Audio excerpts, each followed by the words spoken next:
O que vi hoje nas redes sociais é que na Ucrânia se fala muito sobre buscas, como Denis mencionou, o Gabinete Nacional Anticorrupção da Ucrânia na casa da Yulia Timoshenko. Quero perguntar, na sua opinião, isso é de fato combate à corrupção ou início de uma limpeza política?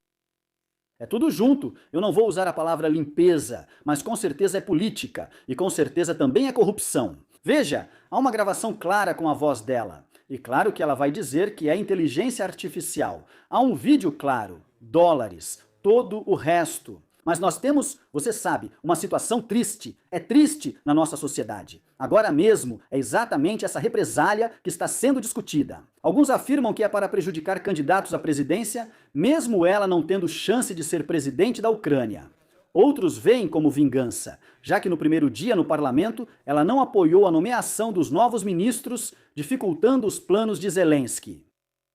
Outros afirmam que são os globalistas. Ela está sendo afastada por ser a única que pode negociar com Putin para encerrar a guerra, sendo aceitável para a Ucrânia. Enfim, existem várias versões, mas posso dizer a vocês que estou à parte de tudo isso.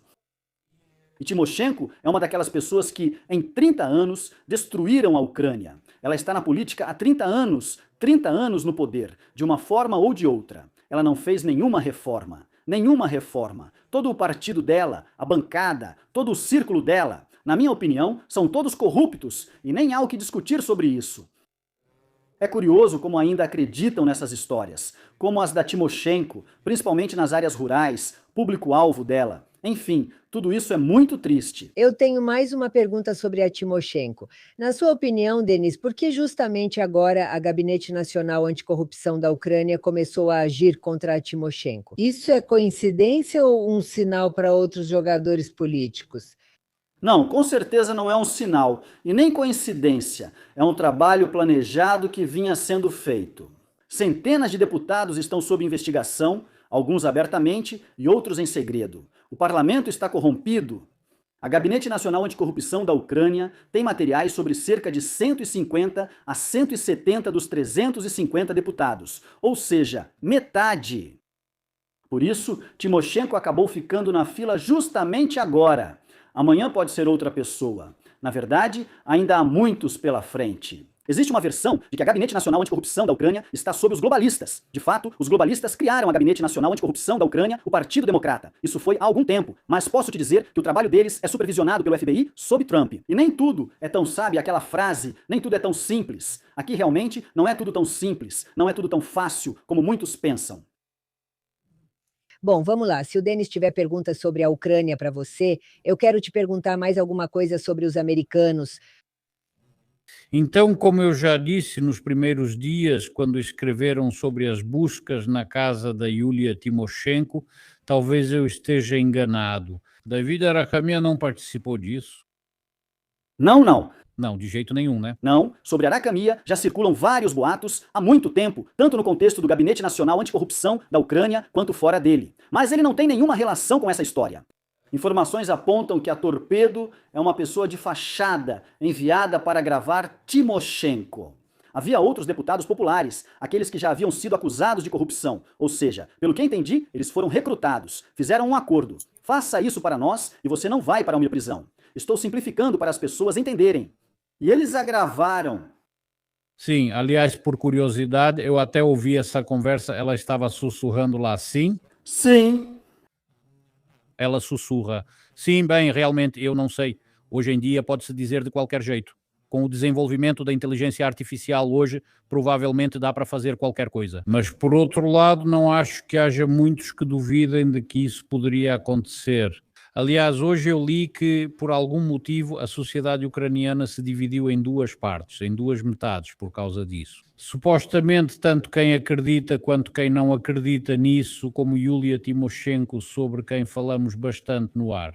Não como uma piloto abatida, mas como alguém que dificilmente pode hoje reivindicar cargo no poder. Mesmo assim, porque dizem estar tão preocupados com ela, é verdade, Denis? Não, bem, sem dúvida. Agora, a sociedade não quer acreditar nisso. Entende como eu vejo isso? Existem aquelas pessoas, somos muito poucos, que querem tirar a Ucrânia desse pântano, explicar algo para a sociedade, contar algo, principalmente propor algo. e você estende a mão para quem está no pântano e eles, em vez de ajudar para que você os puxe para fora, acabam te puxando para baixo. Eles querem permanecer no pântano dos Timoshenko, Poroshenko e Zelensky. Mas posso também alegrar essas pessoas. Yulia, ela é uma loba experiente na política há 30 anos. Agora vão definir uma fiança para ela de pouco mais de $1 milhão. Isso é trocado para essa turma. Eles vão pagar rapidinho e ela ainda pode transformar isso em uma ação de marketing a seu favor, ganhar mais popularidade, ou seja, reverter seus baixos índices de aprovação. Estão me perseguindo politicamente, então estou certo. Não descarto essa possibilidade. Na Ucrânia, tudo é possível. Uhum. Bem, além do que está acontecendo em torno de Yulia Timoshenko, além da nova investigação do Gabinete Nacional Anticorrupção da Ucrânia, também houve mudanças no poder na Ucrânia. Quero dizer, houve a troca, se não me engano, do ministro da Defesa, certo? Sim. Como você comentaria isso? É uma substituição planejada de um por outro ou isso também pode significar alguma outra coisa? É uma tentativa de Zelensky de fazer boa figura numa situação ruim. Ele chama de reinicialização do poder. Trocou chefes dos serviços secretos, mudou ministros e outros cargos como governadores. Isso é para mostrar ao povo? Bem, sim, Yermak fracassou. Aqueles fracassaram, mas agora eu vou colocar as pessoas certas e agora vamos corrigir todos os erros. Mikhail Fedorov foi incluído. Ele era ex-membro do partido de Gennady Balashov, 510, e antes de ser ministro da Defesa, foi ministro da Transformação Digital. É um jovem que chamo de pepino fresco, que virou em conserva ao cair no pote, ou seja, já há várias coisas comprometedoras sobre ele. Ele estava na Verkhovna Rada, discursando, mas ninguém o ouvia. E ele ficava lá contando, tipo, nós temos o exército de drones. Eles arrecadavam dinheiro para o exército de drones no começo da guerra, faziam vídeos bonitos. Cadê o exército de drones? Não existe. As pessoas continuam doando como antes. E são problemas enormes, enormes. Ou seja, tudo isso é vazio, e eu recomendaria às pessoas que não prestassem atenção nisso, porque isso não vai mudar nada, nem para melhor, nem para pior. Sim, mas lembramos que o ministro da Defesa anterior, se não me engano, foi nomeado em agosto deste ano, no dia 15, ou seja, ele ficou no cargo, digamos assim, só alguns meses, e agora uma nova substituição, ou seja... Sim, temos Denis Shmyhal, torneiro de metal macio, pão e banha. Ele foi o primeiro-ministro mais duradouro da história da Ucrânia, depois teve um mandato mais curto como ministro da Defesa, e agora, se não me engano, é ministro da Energia. Ou seja, essa é a Ucrânia onde mudam tudo o tempo todo. Você mencionou o Gennady Balashov. 11 fez 2 meses desde que ele se foi. Parece que já se passaram 20 anos, não acha? Sim, sinto isso. Sobre os Estados Unidos, já que você está aí, vi comentários de jornalistas entrevistando russos e ucranianos nas ruas da Ucrânia e da Rússia. O comentário foi: Trump é um canalha. Como ousa violar o direito internacional na Venezuela, eles fazem o que querem. Os americanos ficaram atrevidos e insolentes dizendo: Trump é um canalha quando vai atacar o Irã. Todos esperavam esse ataque, mas não ocorreu. Além disso, acho que a partir do dia 21, os Estados Unidos da América cancelaram vistos para 75 países, incluindo Rússia e Ucrânia. O que acha de eu ter saído da Ucrânia para os Estados Unidos da América? Voltaremos ao tema. Mas aproveito porque você mora lá. Esses vistos foram cancelados. Todos os vistos foram temporariamente cancelados, a emissão de vistos para todos, exceto para casos específicos. Por exemplo, os vistos de turismo permaneceram, assim como os de trabalho e outros tipos. Esses foram temporariamente cancelados. Sobre o Trump, não importa se você critica, as pessoas sempre agirão assim. Até agora, avalio positivamente todas as ações do Trump na política internacional e quase todas na interna. Não quero comentar muito sobre assuntos internos dos Estados Unidos, mas a política externa está ótima e espero que continue assim. Sobre as buscas, das quais acabamos de falar, pergunte ao Denis como essas buscas são vistas pela sociedade. Como um passo em direção à justiça ou como uma pressão sobre a oposição durante a guerra? Não, mas a gente acabou de discutir isso, as pessoas estão divididas. Para cada um isso parece diferente. Alguns veem isso como perseguição política, outros como uma luta real contra a corrupção. Isso não é uma luta real contra a corrupção.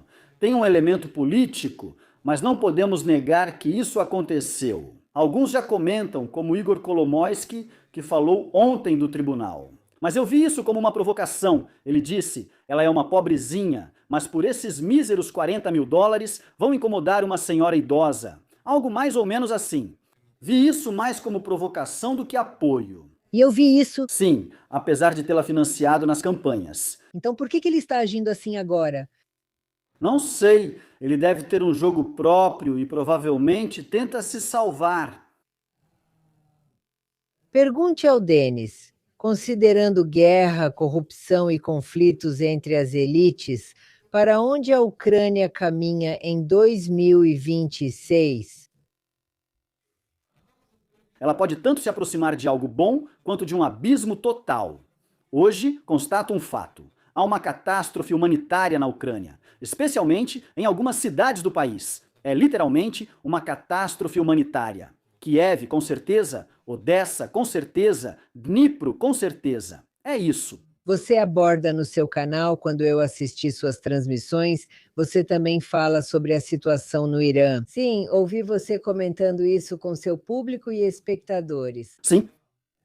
Agora os Estados Unidos estão urgentemente transferindo um grupo de ataque, um porta-aviões, sim, o Abraham Lincoln, para o Oriente Médio. Sim. Na sua opinião, Denise, isso é uma demonstração de força ou uma preparação para ataques reais contra o Irã? Ninguém pode saber. Pelo que entendo, Trump atacará o Irã, mas não se sabe quando. O jogo dele agora é declarar. Ontem afirmou que lá não executam mais pessoas e que houve um relaxamento, mas a Reuters diz que em 24 horas haverá um ataque e um grupo militar sério está indo para uma região. Esse é o estilo do Trump, ou seja, colocar completamente o oponente em um estado de incerteza onde qualquer coisa pode acontecer, qualquer surpresa. Isso é típico dele. O que você acha sobre o que está acontecendo agora? Um ataque ao Irã influenciaria essa situação? Dizem que não há mais países isolados, que eventos como Rússia e Ucrânia e o Oriente Médio estão conectados ou não têm relação? Não, tudo está relacionado. É pressão sobre países ditatoriais, considerados inimigos dos Estados Unidos da América, como China, Rússia e Coreia do Norte, que tentam se manter unidos. Tudo isso faz parte da mesma cadeia de acontecimentos e pressiona a todos. Trump declarou que Vladimir Zelensky, e não Vladimir Putin, está impedindo o acordo de paz. Em que pode se basear essa posição? Bem, no contato com ambos. Mas, novamente, isso também pode ser uma espécie de... Bem, ele disse isso porque precisava dizer dessa forma por algum motivo.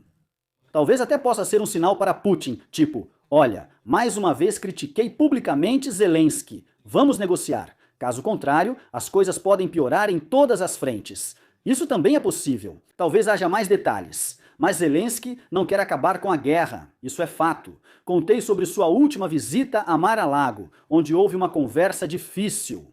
Essa tentativa de parecer mais esperto pode acabar sendo muito triste para ele.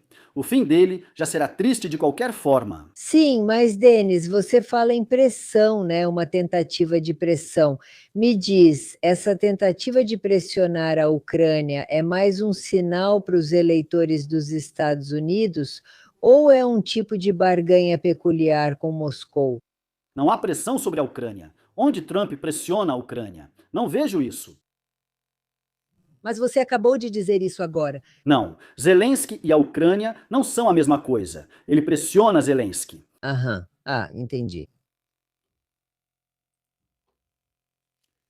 Sim, Denis, aliás, você mencionou agora uma catástrofe humanitária e realmente muitos estão interessados, assistindo, perguntando o que está acontecendo em Kiev. Você provavelmente tem muitos conhecidos, amigos. Como está a situação real em Kiev hoje? Porque há pouco tempo eu assisti a uma transmissão do Roman Tsambaliuk Ele disse que teve muita sorte. No apartamento dele faz cerca de 8 graus positivos agora, porque algo lá ainda funciona. Muitas casas hoje não têm aquecimento, as pessoas sentem frio e falta eletricidade. Dizem que esse zumbido está nas ruas por causa disso. Geradores? Geradores ficam próximos das lojas, causando um zumbido constante. Qual a informação real sobre a situação atual em Kiev? Muitas pessoas passam mais de 20 horas ou até vários dias sem eletricidade. O apartamento está tão frio que sai vapor da boca. Só para você entender, em alguns prédios os radiadores explodem, causando inundações. É uma situação realmente muito ruim. Você está certo sobre os geradores. Após os bombardeios, ficamos sem luz, aquecimento e às vezes água. Passamos a noite sem dormir e pela manhã os geradores estão por toda parte. É assim que as pessoas vivem agora em Kiev e região. As autoridades não fazem nada. Há gelo nas ruas e ninguém joga sal. Essas pessoas estão destruídas física e moralmente, em péssimo estado psicológico. Isso mostra o fracasso total do governo central e das autoridades locais. Na Ucrânia, a pessoa é alimento para o Estado, ração, eu diria assim, ração. Ou seja, ninguém se importa com a vida da pessoa, com como ela vive, todos só pensam em si mesmos. Não entendo como Zelensky faz discursos dizendo que tudo está bem e como a Rada Suprema se reúne com essas coisas acontecendo no país. Mas eu posso te dar a resposta imediatamente. Os deputados do povo e suas famílias não vivem nessas condições. O ucraniano é privilegiado. Então quer dizer que você ainda acha que, em grande parte, a culpa pela situação em Kiev é dos serviços públicos das autoridades municipais, porque eles não eliminam as consequências desses bombardeios, desses ataques de drones à infraestrutura? Ou ainda é aquilo, por exemplo, se você ler alguns canais russos no Telegram, quero dizer, principalmente os de propaganda, onde as pessoas, pelo contrário, esfregam as mãos e dizem: olha só, agora a Ucrânia vai congelar de vez. E começam a lembrar do cerco de Leningrado, quer dizer, chega a um nível de cinismo realmente terrível, mas mesmo assim. Então você acha que isso é, em grande parte, culpa das autoridades municipais? A culpa principal é do governo central, porque até esse momento poderíamos ter feito a paz 4 vezes. Não fizemos a paz, embora pudéssemos. Putin concordou e decidiram uma contraofensiva para retomar 1991, o que impactou a todos. O governo local é tão corrupto quanto o central. Só pensa em ganhar dinheiro e não faz nada pelo povo. Vou aproveitar enquanto não há escolha para ganhar dinheiro. Nesse caso, a pessoa é vítima, então ambos têm culpa. Por exemplo, não ataco muito Klitschko, prefeito de Kiev, pois para mim ele é igual ao Zelensky. Agora Zelensky usa esse pretexto para pressioná-lo, e toda essa propaganda recente ataca Klitschko, tentando culpá-lo e destruí-lo politicamente. Eu não quero que o Zelensky usurpe o poder. Então é essa a situação. Bom, tudo bem, mas como esses ataques à infraestrutura energética e o frio sobre o qual o Denis acabou de falar vão influenciar o humor público e o apoio ao governo na Ucrânia? Pesquisas americanas, secretas ou não, mostram muitos pedindo: entreguem tudo o que for preciso. Alguns já interpretam como entregar a Ucrânia. Você entendeu sobre Donbass e o ponto em discussão. Concordamos com tudo, precisamos encerrar isso. Não consigo condenar essas pessoas. Bem, Denise, então, com a situação atual, ainda existe alguma janela para negociações ou ela já está completamente fechada? Não, as negociações seguem. É um erro achar que Trump esqueceu a Ucrânia ao lidar com Venezuela, Groenlândia e Irã. São processos paralelos. A administração Trump atua em todos, inclusive sobre Gaza. Witkoff declarou que a segunda parte do plano para Gaza será implementada em breve. O trabalho está acontecendo em todos os lugares. Tudo está a todo vapor. Agora Kushner e Witkoff estão indo para Moscou novamente para se encontrar com Putin e conversar. Tudo isso ocorrerá em Davos em uma semana, começando em 4 dias. Lá, Trump pode anunciar um fundo de 800 bilhões de dólares para a reconstrução da Ucrânia. Tudo está acontecendo por causa de 2 pessoas: Putin e Zelensky, que atrapalham os processos. E mais. Mas, Denis, me pareceu que isso inspirou talvez alguns desses moradores da Ucrânia. Isso é justamente sobre as conversas de que a Grande Guerra Patriótica, hoje chamada na Rússia de Operação Militar Especial, já em termos de duração superou a Grande Guerra Patriótica. É assim, e se em 1418, se não me engano, dias da Grande Guerra Patriótica, digamos, conseguiram defender Moscou e chegar até Berlim, hoje, com ainda mais tempo, as tropas russas não conseguem chegar à fronteira da região de Donbass. E muitos, consequentemente, dizem que ainda vamos lutar, ainda vamos resistir por causa disso. Só diz isso quem não quer ir para a trincheira e não está lá. Bem, sem dúvida. São hipócritas, claro. Existem.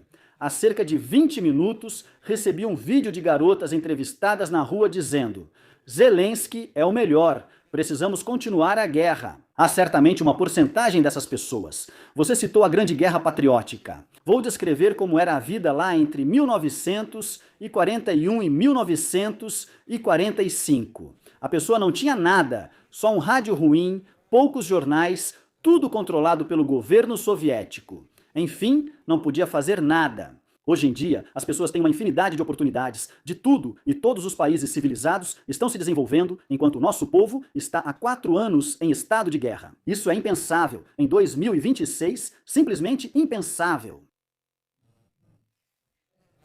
Vamos lá, Denis, você primeiro, depois eu. Sim, sobre essas questões agora, é verdade que elas deram uma acalmada, mas mesmo assim, o que você acha? Será que isso pode voltar à tona?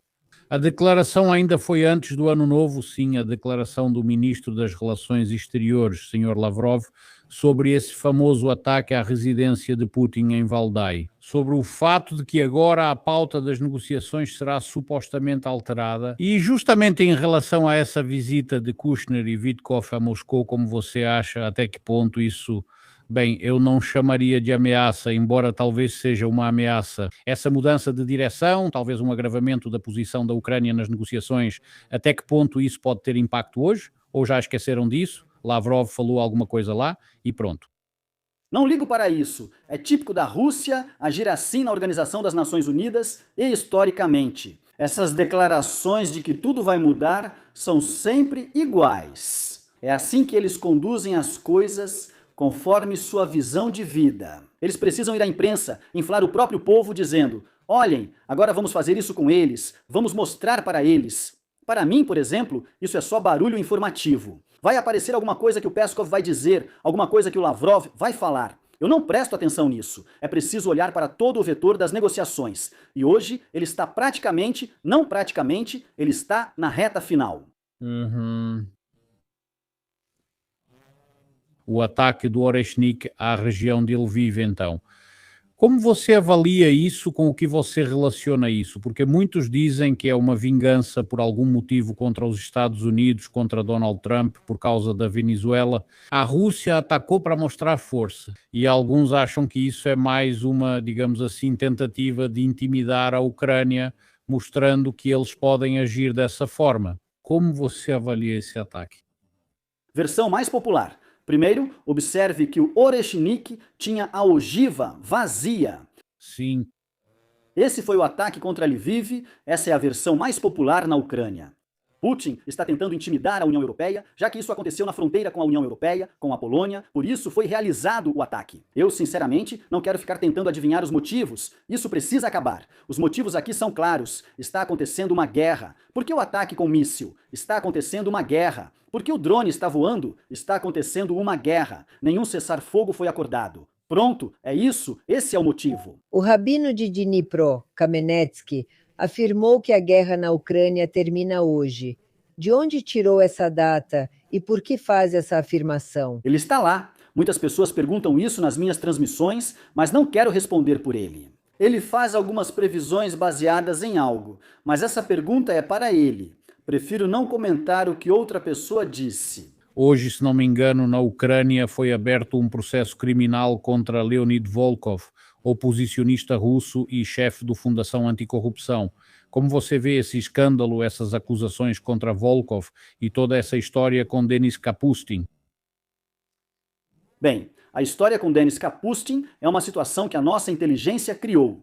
Que eles cuidem disso. Sobre esse Volkov, tentei estudar as informações e, pelo que entendi, ele escreveu em alguma conversa privada a opinião dele sobre Kapustin, sobre Budanov, sobre o nosso Podolyak e sobre algumas outras pessoas. Na Europa, quase o deportam. Na Ucrânia, abriu-se processo criminal. Isso não tem relação com democracia. Acho que esse Volkov talvez seja um grande canalha. Mas, pela informação que eu tenho, isso não tem nada a ver com democracia. Ou seja, a pessoa tinha sua própria opinião particular. Talvez nem fosse tão particular assim. E se ele tivesse ido à imprensa e dito, esse é um canalha, esse é um fascista, isso seria o julgamento de valores pessoal dele. Nos Estados Unidos isso acontece o tempo todo. Em cada esquina todo mundo chama todo mundo de tudo na política. E aqui abriram um processo criminal. Esse é o atual União Europeia. Esse é o atual União Europeia. Esses são os atuais países bálticos, que estão sob o controle da United States Agency for International Development, onde foi incitado o mesmo que foi incitado na Ucrânia. E todas as pessoas fugiram de lá. Todas as pessoas fugiram de lá. Não há economia. Bem, é isso. Fiquem aí. Aproveitem, como dizem. Governantes horríveis nos países bálticos. Horríveis. Não entendi muito bem a pergunta que te enviaram. Se a posição do Trump se tornar, Denis, a linha oficial dos Estados Unidos, como isso mudaria o curso da guerra e o apoio à Ucrânia? Não entendi a pergunta. A posição do Trump já representa os Estados Unidos. Obrigada. Hoje, pela primeira vez depois de, neste ano pelo menos, sim. Então Vladimir Putin apareceu. Bom, é claro, ele também comemorou o Natal em algum lugar por aí, mas hoje ele, digamos, fez uma declaração que por algum motivo muitos esperavam, alguns até temiam, pensando que seria algo terrível demais.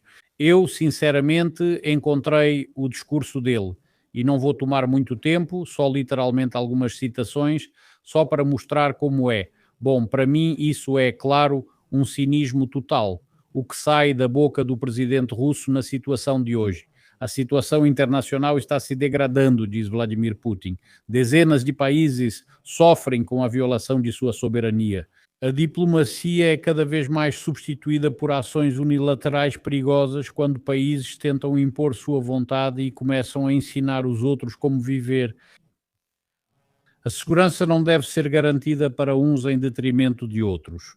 Moscou busca uma paz duradoura que garanta a segurança de todos e de cada um e espera que em Kiev também percebam isso. A resolução pacífica do conflito na Ucrânia deve ser alcançada o quanto antes.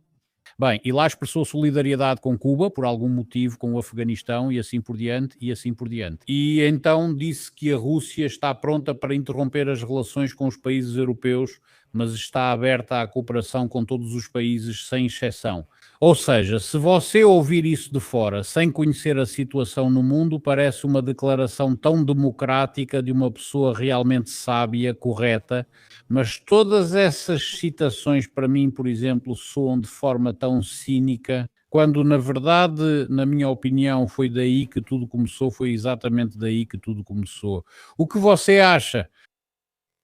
Sendo sincero, assim como com Peskov e Lavrov, quase não ligo para isso. Sabe por quê? Porque conheço bem o Putin, não espero outra coisa dele. Ele vai continuar tocando e cantando a mesma ladainha dele, e é isso que ele faz. Mas outra coisa me preocupa. Veja, Keir Starmer, o primeiro-ministro do Reino Unido, cancelou as eleições locais em 27 regiões do Reino Unido. Sim. A moça dos Países Baixos, conhecida por opiniões de direita, não teve permissão de entrar na Grã-Bretanha. Com a justificativa de algo como, você é uma figura indesejada em nossa sociedade. Bem, é uma justificativa interessante, como se ela estivesse corrompendo a sociedade.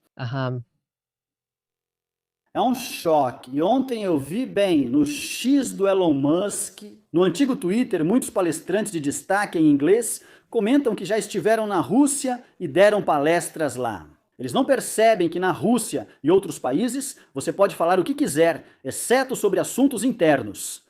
Como se já estivessem elogiando um pouco a Rússia. E isso está diretamente ligado ao discurso do Putin. Eles mesmos, esses idiotas, dão essas vantagens ao Putin. Com o caso Volkov, Putin pode usar isso e questionar.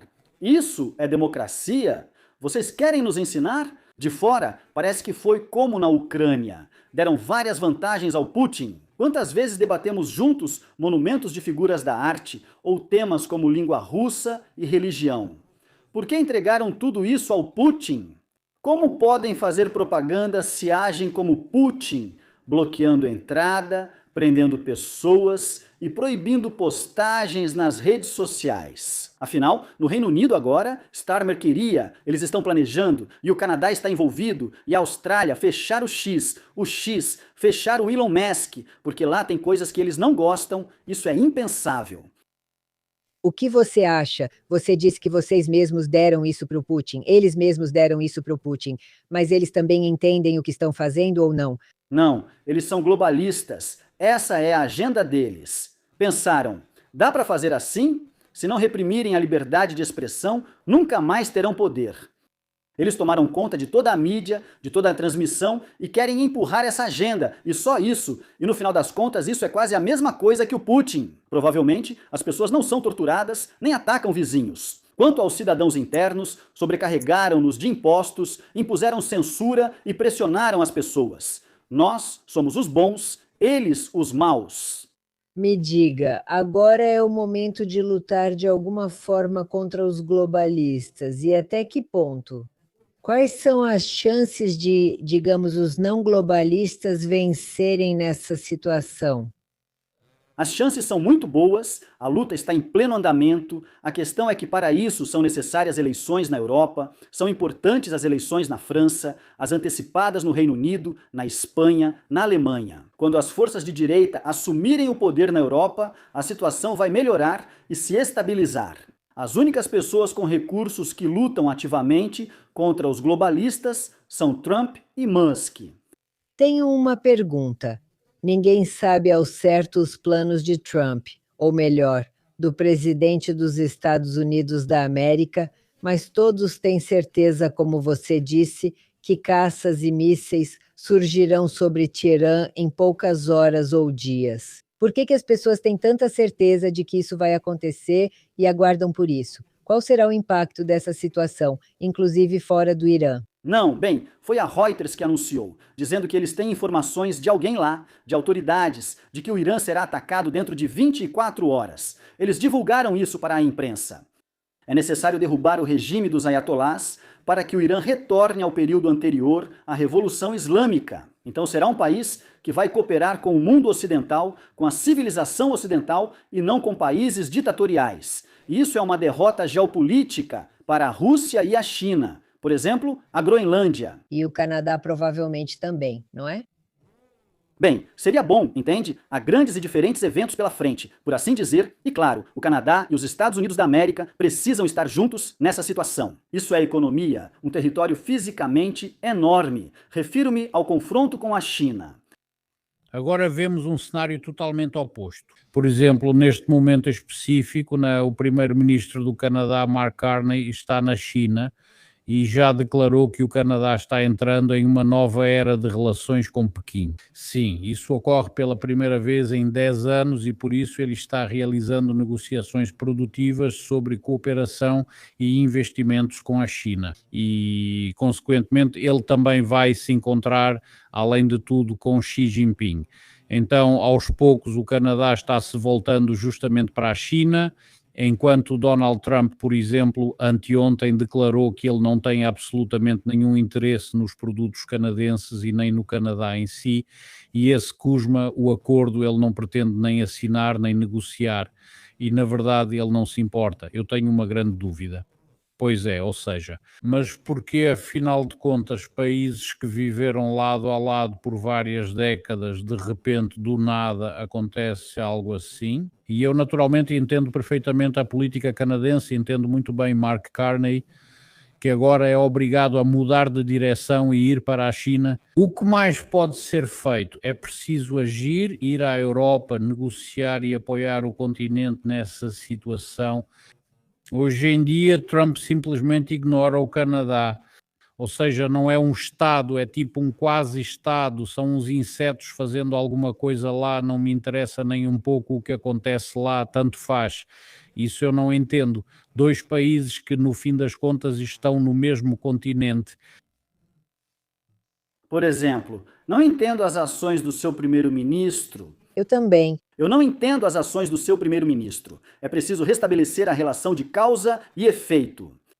O Canadá, outrora um grande país, sobre o qual ninguém no mundo, de nenhum lado, nenhum imigrante, podia dizer uma palavra ruim. Hoje vocês têm um monte de imigrantes, especialmente da Índia, um país totalmente de esquerda. O que aconteceu na época do famoso vírus? Que medidas o primeiro-ministro tomou? Claro. Isso são ações puramente fascistas. E depois disso, o Trump deveria vir e dizer: pessoal, e a Europa faz o mesmo. Vocês estão de parabéns, pessoal. Úrsula, que está envolvida em um escândalo de bilhões de euros com essas vacinas. Bem, como assim? Como assim? Eu concordo totalmente com você. Além disso, enquanto eu ouvia o Denis agora, eu pensava: como será que o presidente dos Estados Unidos, Donald Trump, percebe figuras como Trudeau ou Carney? Como o Denis está dizendo agora, ele está se voltando para lá, ou teria sido melhor se ele nem tivesse se voltado, teria sido melhor se ele nem tivesse chegado a esse cargo, a esse poder, para não virar piada mundial. Para onde ele foi e o que faz? Mas isso parece tão bobo, ridículo e feio que eu não sei o que vai acontecer com o Canadá. Acho que o Canadá só tem uma chance de manter a dignidade. Não direi qual é, mas está claro o que quero dizer. Desculpe, Alexandra, mas é preciso falar sobre segurança. Nos Estados Unidos da América estão desenvolvendo o sistema Domo de Ouro, que também envolve a Groenlândia. E há o Domo de Ferro sobre os Estados Unidos da América e Canadá no confronto com China e Rússia. O que há de errado nisso? O que há de errado em ser amigo, em negociar livremente uns com os outros? É preciso outra política, dar liberdade no Canadá e cessar a destruição da civilização ocidental. Eu tenho muitos amigos e conhecidos no Canadá, eu sei como as pessoas se comportam lá. E esse também é um país de imigrantes. Mas desculpe, quando você chega à civilização ocidental, por favor, mantenha suas tradições em casa, sem problemas. Mas, nesta sociedade, viva como é costume aqui. Quer viver como um selvagem? Existem países onde as pessoas vivem como selvagens.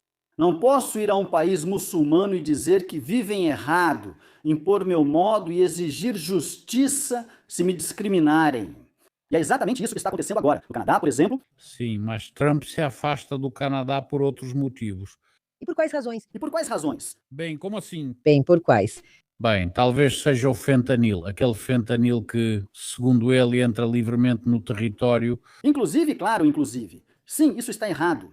Sim, isso mesmo. Embora, novamente, as próprias agências de inteligência americanas disseram que não mais do que, se não me engano, 3 ou 5% realmente cruzam pela fronteira canadense, todo o resto passa justamente pela fronteira mexicana.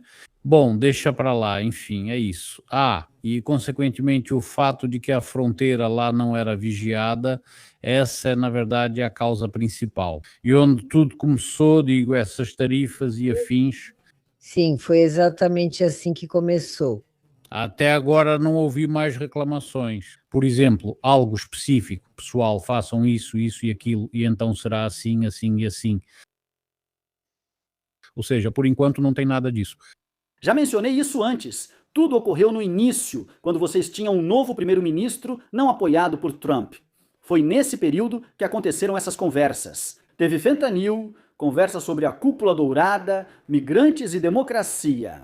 Tudo vinha junto, e em todas essas questões, Trump foi educadamente ignorado. Não, na verdade é justamente o contrário, justamente o contrário.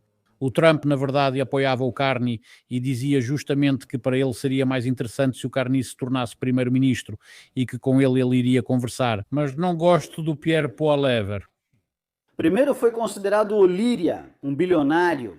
Sim.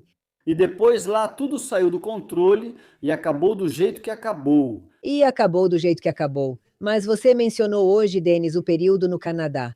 Quero dizer, o comboio da Liberdade, o que estava acontecendo, e que em Ottawa os caminhoneiros ficaram parados por 3 semanas, sim, espertinhos. Sim. Até que, lá eles não faziam nem isso nem aquilo. Bem, na verdade, eles faziam isso e aquilo. É só que esse é o mesmo governo do Canadá que lidou com a pandemia que você mencionou. O que aconteceu aqui, acredite em mim, foi além dos limites, realmente, foi simplesmente além dos limites. Se alguém dissesse que isso aconteceria no Canadá, eu não acreditaria. Por isso, né, o que está acontecendo aqui com a medicina agora, isso eu já falei muitas vezes. Eu moro no Canadá há mais de 30 anos e posso comparar o passado com o presente. Eu quero o que era antes, mas não quero o de hoje. Falo isso como cidadã, apenas alguém que vive aqui. Se alguém ainda não entende isso ou não entendeu, é um grande problema para essas pessoas que não entendem, ou um grande problema para quem entende. Porque para quem não entende, eles vivem como sempre viveram, não se importam com nada e falam qualquer besteira. Mas para quem entende, as pessoas ficam pensando no que fazer a seguir. Sobre o que você disse e a segurança mencionada, acho que comentários são desnecessários. 7787167067 é nosso telefone, mas só ficará disponível até março, pois mudaremos o formato em breve, como já avisei. Agora temos Denis Eliseievich, uma pessoa que, digamos assim, um dia veio para a Rádio Vera Televisão e eu vejo quantas pessoas o assistem e ouvem. Isso significa que ele fala e sabe do que está falando. Bem claro, Denis. Considerando, digamos, o que está acontecendo hoje no Irã e tudo o que está acontecendo ao redor disso, de que forma isso pode acelerar o fim da guerra entre Rússia e Ucrânia? Eu já te perguntei isso antes, mas agora vou perguntar com mais detalhes. Ou, ao contrário, prolongar esse processo. Quero dizer mais uma vez para você, esses são todos processos paralelos. Tudo acontece em paralelo.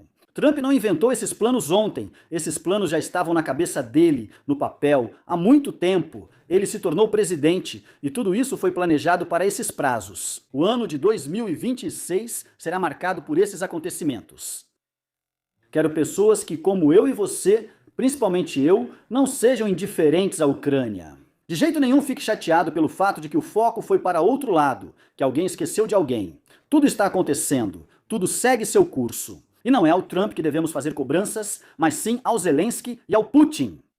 Disseram que Quard vai primeiro para a China e depois para Davos. Nada pessoal, apenas negócios. Assim fica mais claro para onde ele vai, para quê e por quê, mas me parece que ele deveria ir para um lugar totalmente diferente, com outras pessoas. É preciso negociar com todos, mas ir até os comunistas, rejeitando os capitalistas, ir até os comunistas, isso não entra na minha cabeça. Afinal, para onde mais ele iria?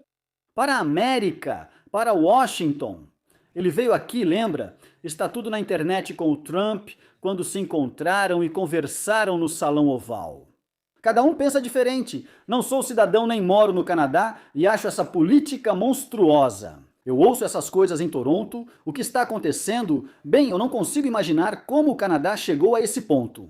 Conheço muitos imigrantes antigos que sempre diziam: país fantástico, democracia plena, tranquilo, seguro, medicina excelente e ótimas oportunidades. Na Ucrânia, as pessoas não conseguiam nada, mas no Canadá prosperavam. E agora, o que vemos? Bom, de novo, isso é problema de vocês só perguntaram e eu respondi. Não, você está absolutamente certa, você está contando agora. Sobre a imigração, sobre o fato de que realmente o nível de vida está caindo, tudo isso é verdade. Mas aqui surge a questão, o que fazer? É preciso fazer alguma coisa? Escolher um premier de direita? Isso mesmo, isso mesmo. Entende, por assim dizer, o que aconteceu recentemente. Card chegou ao poder, mas realmente ninguém de verdade sabe como. Como líder de Estado ou especialista financeiro, poderiam colocá-lo como ministro das Finanças, qualquer coisa. Bem, onde está a propriedade, onde está a enchente, não entendo. Eu também acho. É um país enorme. Olho para Trudeau e Carney e penso, como podem liderar uma nação só por suas características? Não são pessoas inspiradoras, não têm ideias, são apenas serviçais dos globalistas. Bem, fica a grande questão. O que os canadenses devem fazer? Agora o Carney chegou por 4 anos e agora o que fazer? Não conheço sua legislação. Existem possibilidades de eleições antecipadas aí? Bem, agora quase não restou nenhuma, existiam, mas a alternativa é o segundo maior partido, os conservadores liderados por Pierre Poilievre. Bem, Pierre Poilievre não se esforçou para pegar a bandeira caída. Uhum. Bem, veja, eu não conheço tão profundamente os motivos e razões deles. E depois eu também acho que o Trump, claro, prestou, talvez não um grande, mas um papel bastante negativo na situação das eleições. Sim, quando disse que para ele seria melhor se fosse o Carney e não o Pierre Poilievre, o que consequentemente realmente afastou muitos canadenses dos conservadores, justamente em direção aos próprios liberais. Por isso, novamente, é claro que aqui de forma alguma estou culpando o Trump por isso, absolutamente, porque cada um deveria ter sua própria cabeça no lugar. Não houve propaganda e ele não insistiu, só mencionou algumas vezes.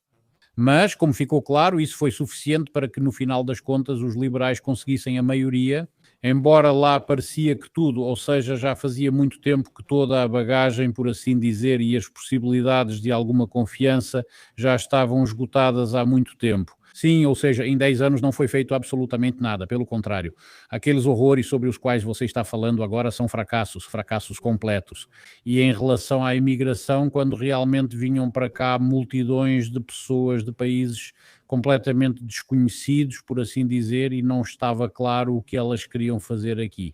E assim sucessivamente. Na economia há grandes fracassos na política externa e interna.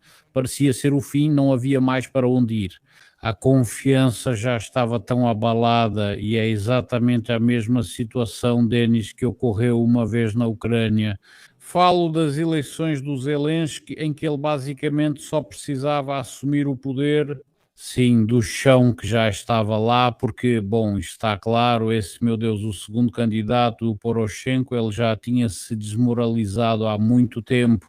Por isso, naturalmente, as pessoas votaram no Zelensky não porque ele fosse tão bom assim, mas principalmente para que não fosse o Poroshenko. Sim. Neste caso, deveria ter acontecido exatamente a mesma coisa, ou seja, as pessoas deveriam ter votado no Pierre Poilievre, mesmo que, digamos, não concordassem com ele em alguma coisa ou, por exemplo, não gostassem dele por algum motivo, mas esse é justamente o partido ao qual deveriam ter dado oportunidades, chances, porque os liberais já esgotaram as suas, mas aconteceu o que aconteceu. Sim, eu concordo. Denise, é isso. Todas as forças da Rússia focam na guerra contra a Ucrânia e Europa.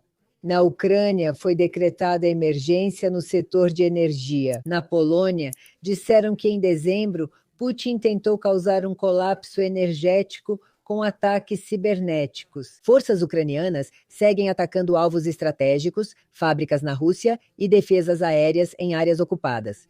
O que você sabe sobre isso? Sim, drones kamikaze atacam alvos russos com frequência. A guerra está em curso e todos bombardeiam todos.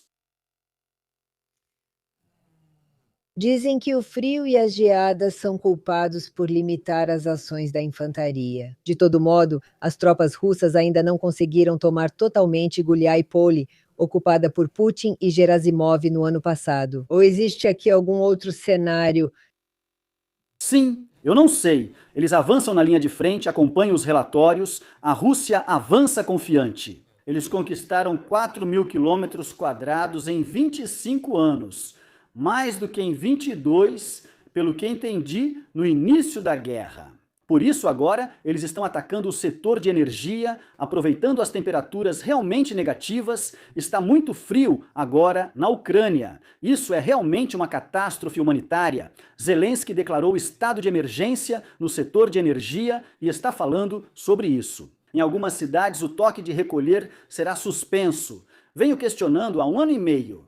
Por que há toque de recolher nas regiões ocidentais se isso impede a vida privada e os negócios? Também na Ucrânia Central e outras regiões. Por que estou dizendo isso? Ele tem o desejo de restringir e pressionar ao máximo os cidadãos onde for possível. Veja, quando a situação no setor de energia já está melhor, talvez possam cancelar o toque de recolher. Então, será que realmente podem cancelar? E assim acontece com muitas outras questões.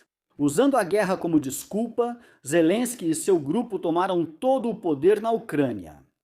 Me diga, por favor, aqui estão te perguntando.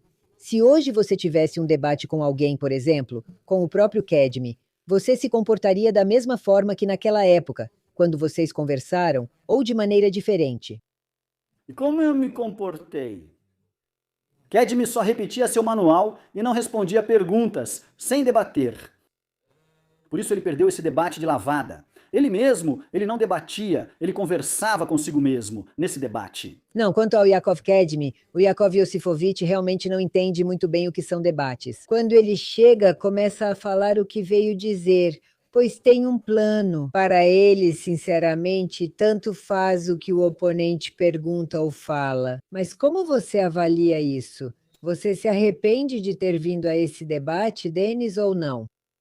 Não, com certeza eu não me arrependo, mas ele, para mim, acabou se mostrando, eu não o conhecia, uma pessoa extremamente desagradável por si só.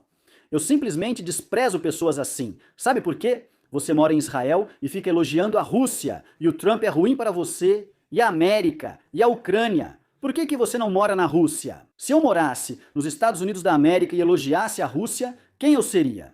Se prefiro outro país e estilo de vida, talvez devesse morar lá. E eu tenho uma pergunta para você sobre isso. Em primeiro lugar, eu concordo totalmente com o que você acabou de dizer. Não direi nomes, mas há alguém que mora nos Estados Unidos da América só convida pessoas pró-Rússia e mesmo vivendo lá há anos, fala mal do país. Você não faz ideia, é 24 horas por dia. Qual é a sua opinião sobre isso? Por um lado, você disse corretamente, se eu gostasse tanto de outro país, eu iria morar lá. Mas ao atrair esse público é como agir como um agente infiltrado, entende? Quando russos ou ucranianos dizem que a América ou o Canadá não prestam, desculpe as palavras, e se, digamos, eu estiver aqui promovendo essa ideia, fazendo lobby por ela, você imagina quantas pessoas vão se juntar hoje em dia, vindas de onde essa ideia é apreciada. Como você avaliaria essa situação? Bem, vou repetir para você, são canalhas. Eu desprezo esse tipo de gente. Quer dizer, claro, você pode morar nesse país, a situação da vida pode te obrigar a se mudar, ou talvez outras oportunidades não permitam que você viva onde gostaria. Ou questões documentais, mas falo de ideologia. Quer dizer, como você pode criticar o mundo ocidental, sendo que Israel, sem dúvida, faz parte da civilização ocidental e do estilo de vida ocidental? Como você pode criticar tudo isso, morando em Israel e elogiando cegamente um ditador agressor? Se você visse, Denis, quando você diz isso, já que você apoia os Estados Unidos da América, eles também escrevem. O que mais você pode dizer, Denis Elisevich, para não ser deportado? Como se alguém realmente fosse te deportar? Bom, são idiotas, né? Deixa eles escreverem, deixa eles divulgarem o canal para vocês. Só não esqueçam de se inscrever na Rádio Vera, pelo menos assim vocês vão ser úteis de alguma forma. Isso é exatamente o que essas pessoas não farão. O mesmo vale para você. Parabéns pelo crescimento do seu canal. Já são mais de 320 mil inscritos e muitos espectadores. E, aliás, é interessante, Denis, que esses debates com Kedmi eu vi no seu canal já chegaram a quase 200 mil visualizações. Por que você acha que isso despertou tanto interesse? Eles vieram em massa atrás dos agentes da KGB da mídia, seguidos por fazendas de bots, do Serviço Federal de Segurança e Diretório Principal de Inteligência, grandes serviços com muito dinheiro. Quando surge um palestrante assim, é preciso trazer milhares de bots. Avisar em grupos especiais, com pessoas reais para pressionar e atrair alguém de fora aos comentários. Pronto, esse é o melhor, esse é um inútil. E tudo isso funcionava para a Rússia. Foi assim que tudo funcionou. Percebi que seus comentários superavam as visualizações e repetiam a mesma narrativa e apelidos, mostrando algum tipo de análise feita por eles. Eu já me acostumei com tudo isso e em outros canais eu vejo exatamente a mesma coisa. Já vi tomadas parecidas por lá, como ocorreu com Gennady Balashov, quando ele também tinha um canal popular. Se não me engano, ele tinha quase 500 mil ou chegaria a esse número se continuasse. Eu vi a quantidade de pessoas que, bem, fazem exatamente o que você está contando agora. Como você chamou isso? Fazendas de bots. Fazendas de bots, sim. Entendi. Agora são fazendas de bots e patriotas cegos. Bem, vamos falar honestamente. Fazendas de bots e patriotas cegos. É, sim. Dizem que Yakov Iosifovitch Kedmi não defende o regime de Putin de graça, mas não sei e não posso afirmar isso com certeza. Talvez ele tenha assinado algo, esse é o trabalho dele. Não sabemos disso. Bom, Sim, se hoje, por exemplo, a gente quisesse, digamos assim, quando tivemos Roman Tsimbalyuk aqui, eu falei com o Roma sobre o fato de que eu o convidei várias vezes para debates com você e com Balashov, mas, digamos, não houve resposta. Ele disse que iria pensar sobre isso. E se eu te perguntasse hoje, Denis, afinal, quem te interessaria para fazermos esses debates na Rádio Vera? Se não quiser citar nomes, ao menos dê uma ideia, eu faria isso. Sim, com alguém da propaganda ucraniana, do Zelensky, como Tsymbalyuk. Nós falamos sobre NAC com você, que também faz algo parecido, ou seja, criticando uns, só que faz algo parecido, mas para o outro lado, digamos assim. Ele nos prometeu responder depois do ano novo, então talvez ele responda. Você confia na honestidade das eleições democráticas? Eleições democráticas honestas existem. O mundo agora simplesmente está. Na verdade, o mundo está passando por tempos difíceis. Estão acontecendo coisas que 10, 15 e ainda mais 20 anos atrás não poderíamos imaginar que aconteceriam. Muitas democracias, mesmo ainda sendo chamadas assim, enfrentam problemas que não tinham há 15 anos. Bem, e como poderia ser diferente se essa foi a política adotada, aquela que os globalistas começaram a promover? Tudo começou com Obama. Sim, tem muita coisa aqui. Denise, vai enquanto vejo algo mais interessante para você. Bem, eu justamente queria talvez focar nas políticas, na política dos últimos, digamos, 10 ou 20 anos. Sim, realmente acho que seria difícil imaginar, até mesmo 10 anos atrás, pelo menos em algum cenário internacional, o que está acontecendo hoje. E na Rússia, na própria Rússia, dentro da Rússia, até mesmo 10 anos atrás era permitido muito mais, incomparavelmente mais do que agora.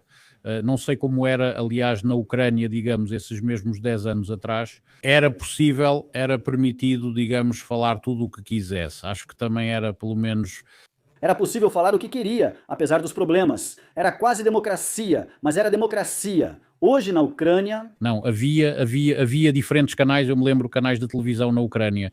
Sim, eles pertenciam a diferentes grupos, provavelmente grupos oligárquicos. Bem, pelo menos assim, pelo que eu percebia na época, mas mesmo assim, sim, ou seja, de alguma forma as pessoas ainda falavam alguma coisa, discutiam. Hoje, sem dúvida, não se pode fazer isso, mas ainda assim, me parece que a principal razão nesta situação é provavelmente, em grande parte, a guerra.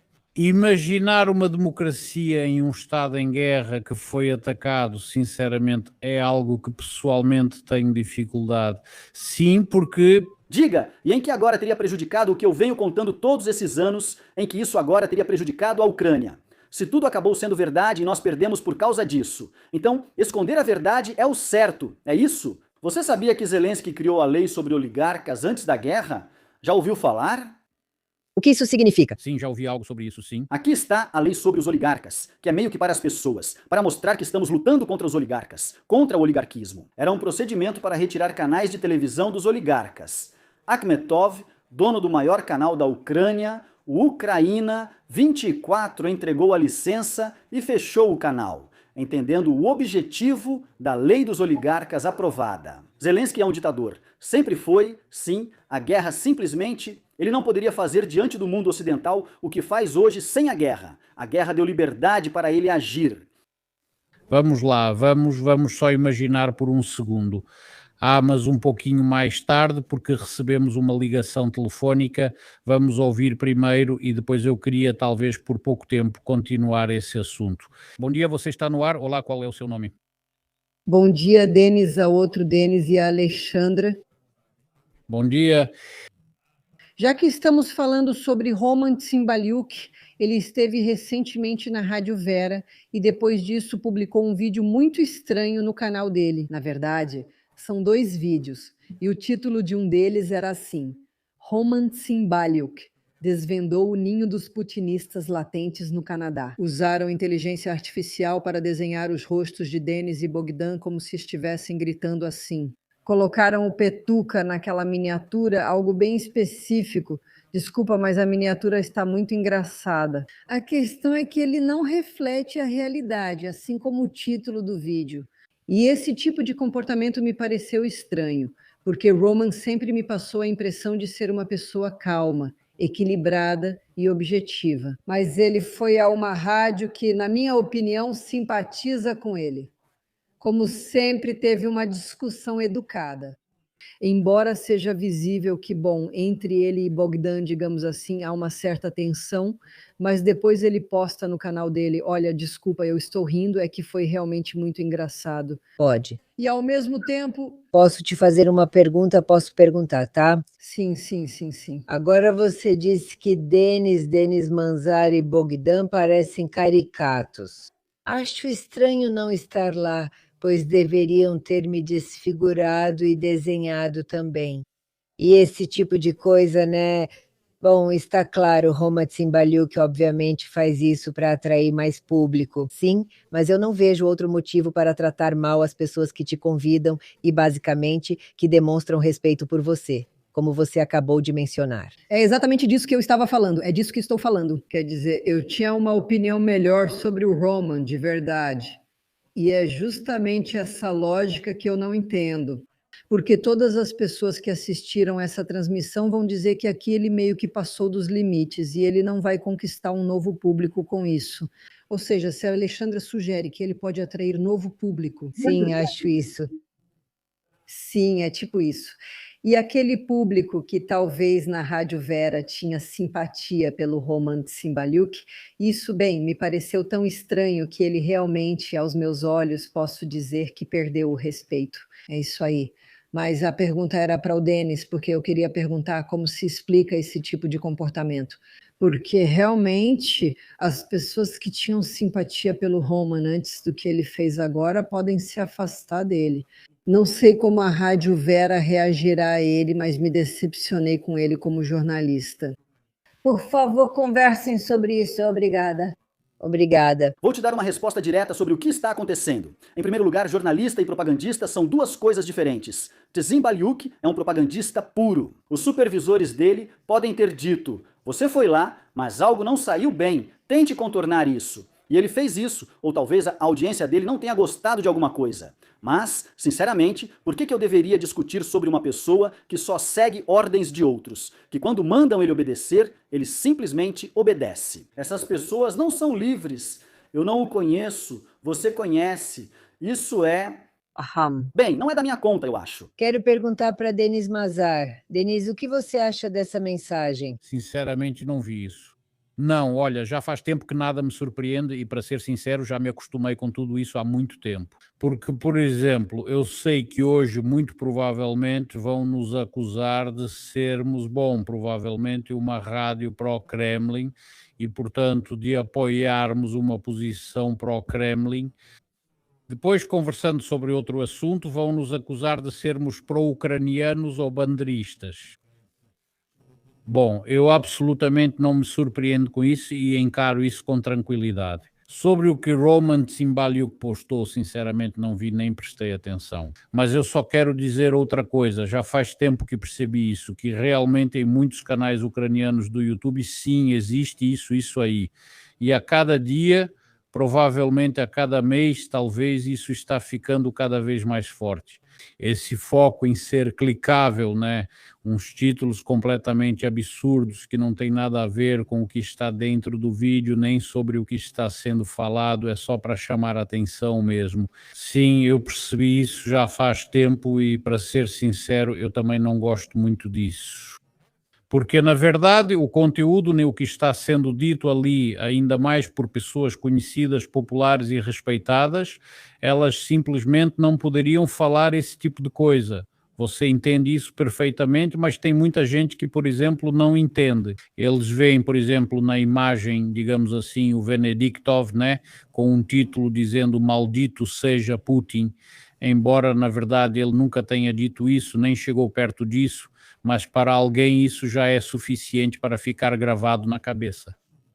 Então o Venediktov disse: "Maldito seja Putin".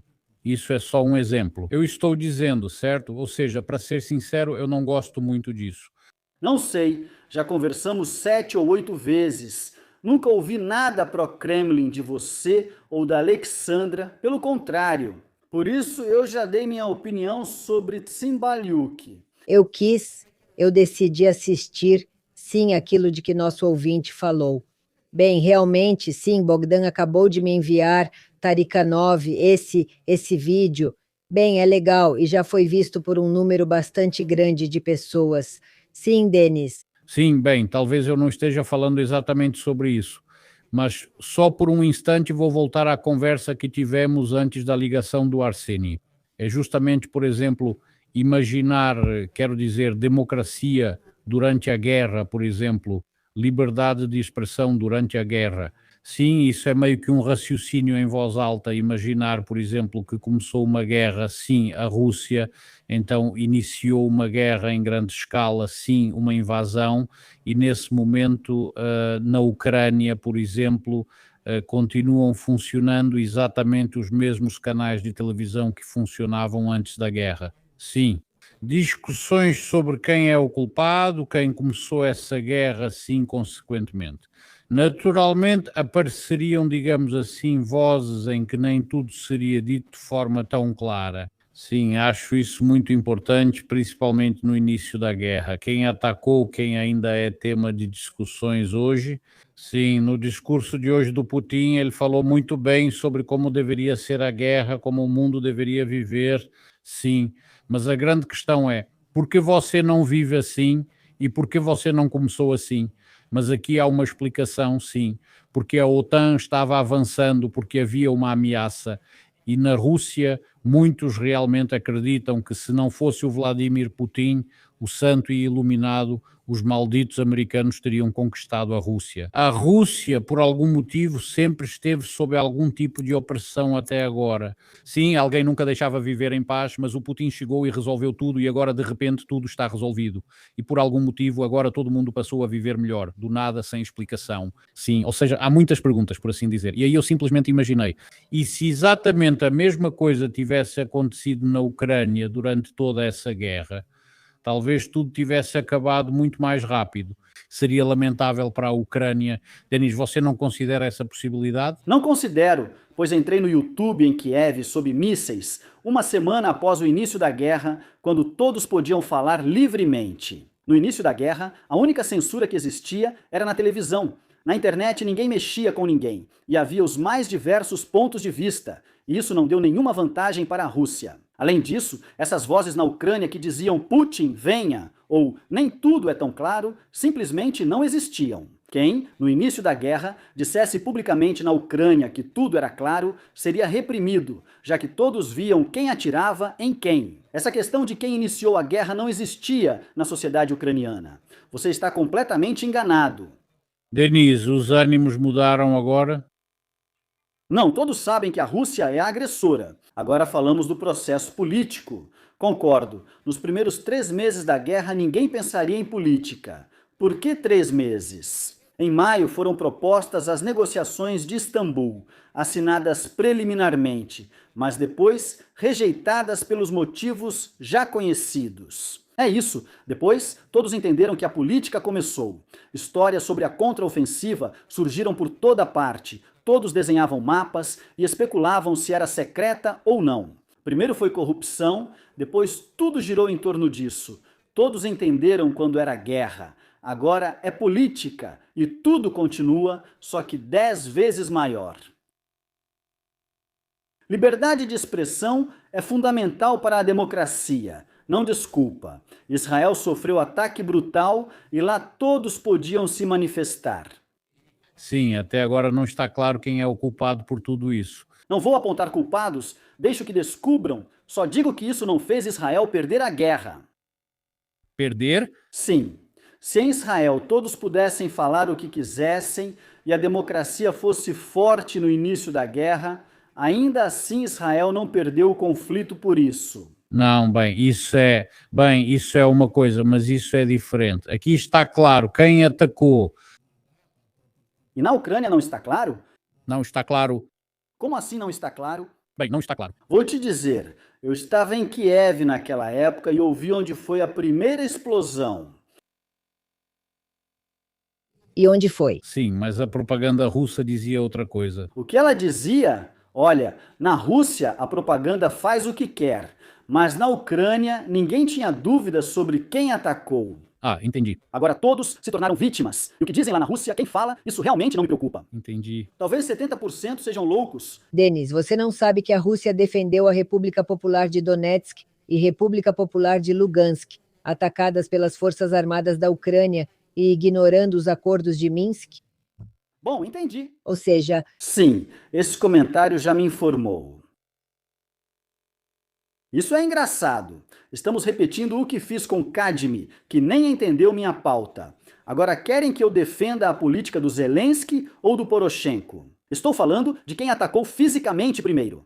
Como a Ucrânia poderia atacar? A Ucrânia bombardeou, como se nós mesmos tivéssemos bombardeado o Donbass? Bem, isso é, entende uma propaganda tão ultrapassada? Acho que não devemos perder tempo com isso. bom, sim. Sobre aquele ouvinte que ligou para a gente contando sobre o romance, sobre o que ele postou lá, com comentários. Você está certo, Denis. Talvez pediram isso para ele ou foi ideia dele. Agora é difícil dizer se isso é importante, não sei. Bem, sobre o que estão te escrevendo, tipo, e em Donetsk você não ouviu explosões em 2015, Denis? Sejam honestos. Você diz que não faz sentido falar, mas isso é o mais importante. Ou seja, a Ucrânia bombardeava a si mesma o Donbass. Entendi, certo? Bem, é isso que acham na Rússia. Sim, bombardearam o Donbass, isso virou um meme famoso. Sim, sim, sim. Não entendo como alguém pode bombardear seu próprio país. Eu sei que foram enviadas equipes de sabotagem, homenzinhos verdes, que começaram a incitar. Havia um descontentamento em massa em Donbass com a política da Ucrânia? Sim, havia. Por que isso aconteceu? Só as autoridades podem responder. Eu não teria permitido. Sempre digo que há pessoas diferentes na Ucrânia, mas isso não justifica dividir o país. Outros países usaram métodos para organizar o território, mas aqui só fizeram bobagens. Não quero isso. Nada disso justificou iniciar uma invasão em grande escala. Aliás, Denis, já que tocamos nesse assunto, quero dizer sobre o confronto, sim, e esses movimentos separatistas no leste da Ucrânia. Na sua opinião, qual teria sido a maneira mais correta de agir nesse caso? Porque algo parecido aconteceu na Rússia, certo? Com a Chechênia. Durante as guerras da Chechênia, sim, tanto a primeira quanto a segunda. Bem, principalmente a primeira, não a segunda, não. A primeira guerra da Chechênia. Sim, naquela época também havia, por um lado, digamos que separatistas, mas depois eles rapidamente passaram a ser considerados terroristas. Sim, é isso. E assim por diante. Mas todos lembramos bem, quero dizer, quem vivia na Rússia na época, como o país lidou com esse território. Na verdade, naquela época ninguém questionava. Também houve uma operação que lá era chamada de Operação Antiterrorista, certo? Pois é, algo quase idêntico ocorreu na Ucrânia. Na sua opinião, como deveria agir exatamente nessas regiões? Porque muitos acham que isso acabou se tornando um ponto de partida para o confronto, que se isso não tivesse acontecido, e realmente quanto mais o tempo passava, mais novamente, principalmente na Rússia, naturalmente cada vez mais pessoas achavam que sim. Agora se você perguntar para qualquer um, e com certeza agora vão comentar sobre isso, sobre o exército ucraniano ter bombardeado, matando pessoas de língua russa e cometendo genocídio, e a Rússia só defendeu.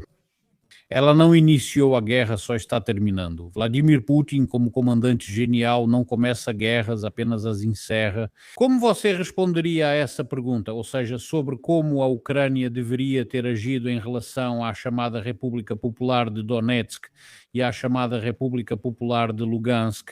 Se a Ucrânia tivesse sido federalizada nos anos 90, nada disso ocorreria. Pode repetir, você falou federalização. E havia essa demanda, Denis. Não espere por demanda. Uma sociedade que aceitou ditadura e líderes incompetentes não terá demanda alguma. Agora vamos conferir minhas palavras com você em 2026. Qual é a demanda da Ucrânia por esses políticos? Eles precisam de um general de Londres, é isso que eles querem, ou um agente dos serviços secretos. A Rússia não serviu de lição. Eles vão precisar disso, não espero demanda da sociedade pós-comunista. Isso é irreal. Bem, praticamente, eu também pensava assim como você, mas agora eu já vejo, esse assunto é impossível. Vyacheslav Chernovol, político ucraniano assassinado, perdeu as primeiras eleições para Kravchuk. Esse foi o primeiro erro do povo ucraniano. Minha família votou em Chernovol, e Chernovol era quem poderia ter levado a Ucrânia ao sucesso, ao capitalismo, à democracia.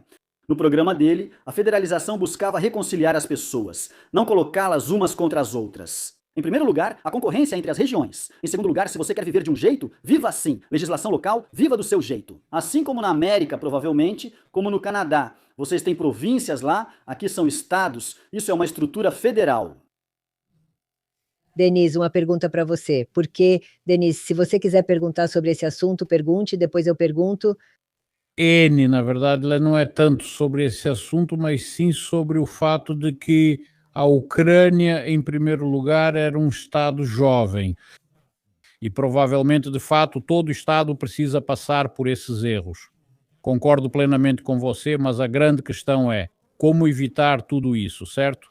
Digamos, sem esbarrar nesses erros. Porque tanto a Ucrânia quanto a Rússia, a Bielorrússia e, sei lá, o Uzbequistão, o Tajiquistão, tudo isso era um só país e depois cada um, digamos assim, cada rei queria governar sozinho. Aliás, você falou sobre Kravchuk, mas alguém chegou a escolhê-lo? Sim. Acho que ele já assinava isso na Bielorrússia. Não, ele assinou, mas depois das eleições foi escolhido entre Mais uma vez, né? Ou seja, houve. Sim, Kravchuk e Chernovol estavam lá. Também houve referendos na Ucrânia. A questão é, quem é Kravchuk? É um comunista que mudou de lado. Você disse. Sim, claro. Mas ele é comunista. Todos eram comunistas, então. Sim, a Ucrânia tinha 52 milhões de pessoas, armas nucleares e grandes empresas. Por que era assim naquela época? Se eu fosse Leonid Kravchuk, voaria para Washington para atrair empresas americanas para a Ucrânia. Eu privatizaria tudo, garantiria máxima liberdade, impostos mínimos e manteria as armas nucleares. A sociedade prosperaria e, já idoso, ele priorizaria a nação. Perguntam, por que você entregou as armas nucleares? Vou explicar. Não conseguíamos manter. Custava $1 bilhão por ano. Algo ridículo. Na época, cada um tinha a sua versão. Lembro que, segundo a Rússia, era a exigência de Washington transferir todas as armas nucleares para eles. E que, se a Ucrânia não tivesse concordado com isso, nada teria acontecido. Bem, agora só podemos adivinhar. Bem, sim, isso é adivinhação, sim. Mostrei os erros cometidos ao tentarem juntar... Depois ele diz aquela frase genial. Na Ucrânia, sempre termina em Partido Comunista da União Soviética, independentemente do regime. Realmente é genial, mas lembre-se, foi você quem iniciou isso. Ele serviu a várias famílias que enriqueceram durante seu governo. Depois veio Kuchma e o enriquecimento se multiplicou. A família de Kuchma e seu genro Pinchuk também ficaram ricos negociando com a Interpipe, vendendo tubos para a Rússia e lucrando bilhões. Essa é toda a Ucrânia para você. Situação curiosa. Ele é antissemita, mas o genro é judeu. Bom, claro. Parece incrível, Denis.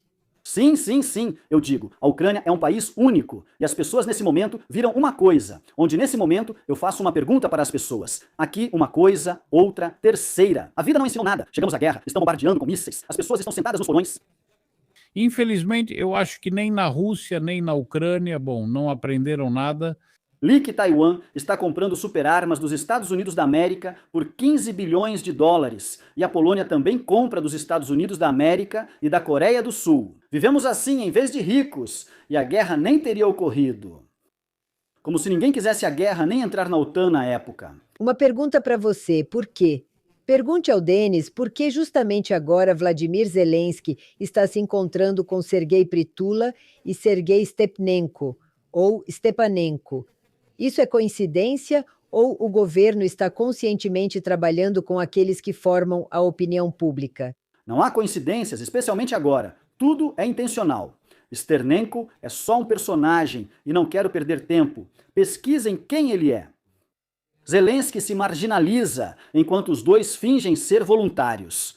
O fundo Pritula é o maior da Ucrânia, sinalizando para evitarem conflitos entre si. Para que as pessoas continuem doando, porque as doações estão cada vez menores, praticamente não existem, é preciso aumentar a autoridade. É isso, sabe? Colocaram respiração artificial em um paciente morto só para tentar prolongar a vida. Esse sistema já acabou. A Ucrânia precisa recomeçar do zero. E essa série de encontros não seria uma tentativa de proteger antecipadamente o governo de críticas por parte de voluntários e ativistas populares? Eles não os criticam mais. É tudo um sistema onde alguns lucram muito com a guerra. Tudo bem, mais uma pergunta para você sobre isso. Por que o presidente se encontra justamente com esses ativistas e não com aqueles que criticam abertamente e duramente o governo? Porque aqueles que abertamente, primeiro, eu não conheço ninguém que dentro da Ucrânia critique o governo de forma dura e aberta. Ou seja, eles não existem? Não existem pessoas assim na Ucrânia. Por que ele se encontra com eles? Porque pertencem ao mesmo sistema global. Podem não se gostar, mas fazem parte do mesmo sistema. Na guerra, cada um age por si. Bom, sim. Me diga, por favor, Denis, o fato de você, digamos, se permitir falar do jeito que fala sobre o atual governo ucraniano, até que ponto isso é perigoso para você? Se você acabar na migração política, então é super perigoso. E a pergunta é a seguinte: até que ponto você considera a possibilidade de voltar para a Ucrânia e sob quais circunstâncias? Eu já contei. Mudança de governo e outros detalhes não públicos que eu não gostaria de divulgar. Agora só um segundo. Tudo está ruim, mas o que fazer? Você tem um plano para hoje sobre como a Ucrânia pode sair da guerra? Sim, eu já venho falando sobre esse plano há anos no YouTube, não posso repeti-lo pela milésima vez agora. É preciso seguir para compromissos, salvar o que restou e viver diferente. Só isso. O plano de vamos, pessoal, levar até uma catástrofe humanitária. Por que eu não consigo chegar a um acordo sobre a parte de Donbás, que está imprópria para viver? E vou ficar dizendo para vocês para sempre que vamos recuperar totalmente a Crimeia e Donbás? Isso tudo é uma piada. Ontem, uma deputada do povo do partido de Zelensky, Mariana Bezuglaia, talvez você tenha ouvido falar, fez uma postagem na internet. Se Trump, não lembro se era sobre a Groenlândia ou sobre o Irã que ela escreveu, for pelo caminho da força, então nunca vamos recuperar a Crimeia e Donbás por meios diplomáticos. Mas por que você não escreveu como seria possível recuperar a Crimeia e Donbás por meios diplomáticos? Esqueceu o detalhe mais importante e é isso que precisa ser entendido. Eu, sinceramente, me desculpe, não quero participar dessa porcaria, contar histórias para as pessoas, viver em função da Crimeia e do Donbás. Minha barba já está grisalha por tudo isso e ainda falo da Crimeia e Donbás. É tudo muito engraçado. Existe uma parte da Ucrânia que está lá, e ela precisa ser tornada rica, bem-sucedida, para que a guerra nunca mais aconteça. Ponto final. Ninguém coloca essa tarefa. Eles propõem lutar para sempre, sem fim. Aham. Trump culpa a Ucrânia por não querer parar a guerra. Mas de onde vêm essas razões para afirmar isso de forma tão descarada? Sem dúvida, Denis Eliseyevich, que simpatiza com Trump, entende por que ele fala assim? Porque Zelensky não quer o fim da guerra, adiando ao máximo o término do conflito e sabotando as propostas e decisões do Trump. Veja, Trump, falávamos sobre Donbás. Vocês não reconheceriam nada, nós reconhecemos. Não serve, então propusemos uma zona econômica livre em Donbás. Também não serve, mas pelo que sei, isso já foi aceito e parcialmente será anunciado em Davos. Por que uma zona econômica livre como opção de compromisso é ruim? Não há resposta, mas eu vou te dizer por quê. E como eu vou para as eleições? Como eu vou para as eleições, agora a oposição vai dizer que eu entreguei Donbás desse jeito. É isso aí. Se Zelensky quisesse, a paz na Ucrânia teria ocorrido no fim da primavera de 2022. Isso é verdade. Houve pelo menos 2 chances de encerrar a guerra quando Putin concordava. Zelensky é judeu e Bandera é considerado herói ucraniano. Como isso é possível? Sim, Alexandra. Bom, nós já vimos esses personagens nos comentários o tempo todo, e aí toda vez eu vou responder para eles. Não quero perder tempo discutindo com antissemitas. O Bandera é herói ou canalha? A propaganda tenta envolver pessoas sérias nisso. Não quero participar. Essa propaganda envolve bem as pessoas. Eles são bons nisso, não são, Denis? Sim, eles fazem isso muito bem.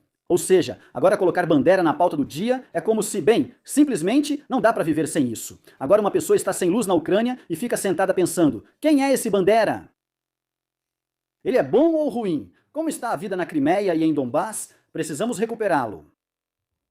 Isso tudo é bobagem que colocaram na cabeça das pessoas. As pessoas precisam pensar no próprio sucesso.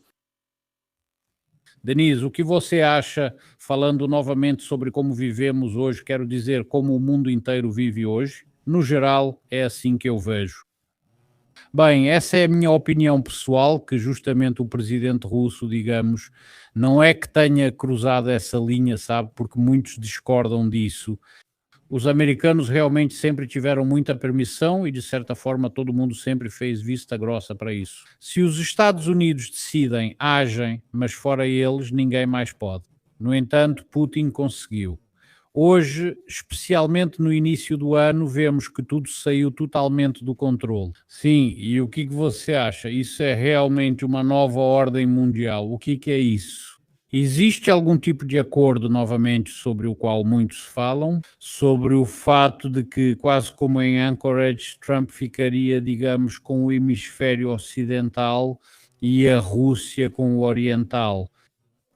Eles dividem entre si, mas não está claro o que a China recebe, só se sabe que recebe algo, ou seja, eles dividiram tudo e esse virou o novo sistema mundial, foi assim que ficou. Sabe, uma característica marcante das pessoas soviéticas é que quando elas não conseguem explicar algo para si mesmas ou não querem admitir, dizem: isso foi combinado, isso é um acordo, isso foi comprado, isso foi vendido. Se foi combinado... Acordinho, né? Sim, se houve acordo, por que ainda há guerra na Ucrânia? E por que os Estados Unidos da América avançam rapidamente em direção ao Irã? Se era um acordo, por que Maduro, mesmo com oferta de 200 milhões e chance de ir até Moscou, não aceitou? Não, e sobre a guerra na Ucrânia, aqui é justamente onde a explicação se encaixa facilmente. Ninguém vai impedir Putin de fazer o que quiser com a Ucrânia, mas Putin também não deve impedir Trump de agir como quiser na América Latina, Venezuela, Cuba, México, etc.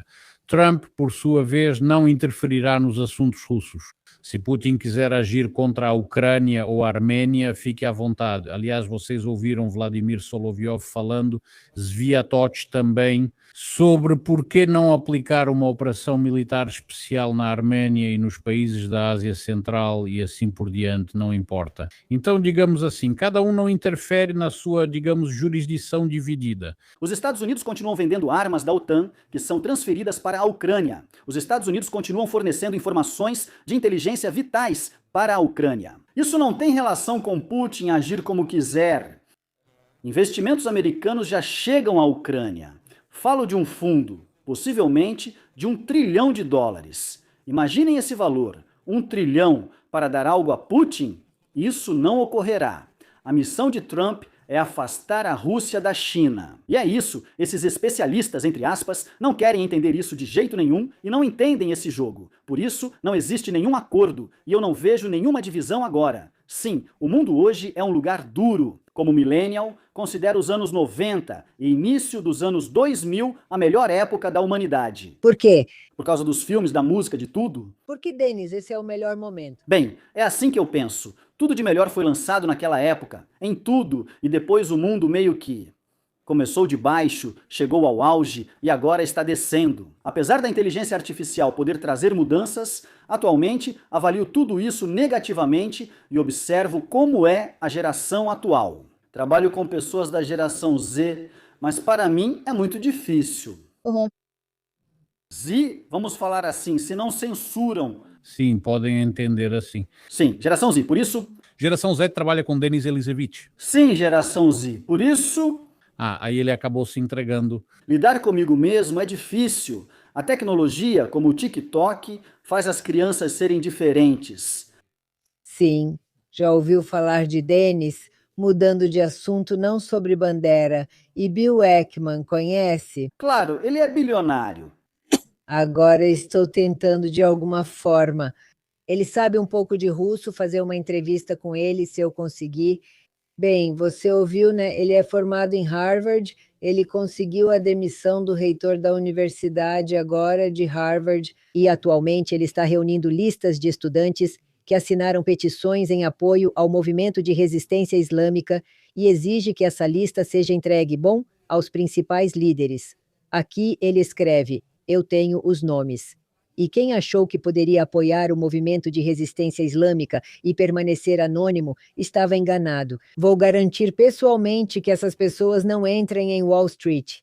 Ele também exige que os estudantes sejam expulsos da universidade. Em todos esses anos, esse é o primeiro exemplo, assim, quando algo assim acontece. Me diga, por favor, você disse que agora é um momento, talvez o melhor ou um dos melhores, em que já dá para, digamos assim, pressionar os globalistas de verdade. E é isso que a comunidade internacional está fazendo agora. Uma pessoa que hoje está fazendo essas listas de quem apoiou o movimento de resistência islâmica, estudantes da Universidade de Harvard.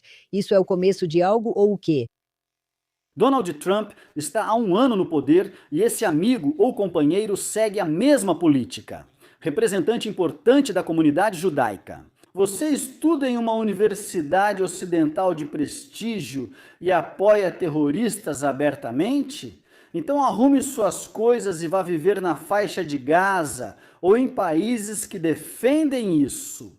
Eu simplesmente fiquei chocado, de verdade, quando vi esses estudantes. Bem, isso vem dos professores. Pessoas que estudam ou estudaram me contaram, são os professores, eles vêm para a aula e começam a dar uma palestra esquerdista. Simplesmente uma palestra esquerdista. Depois vem questões lésbicas, gays, bissexuais e transgêneros econômicas, de migrantes e fazem lavagem cerebral. Vemos uma situação grave no mundo. Por isso, esses estudantes devem ser expulsos e deportados dos países ocidentais.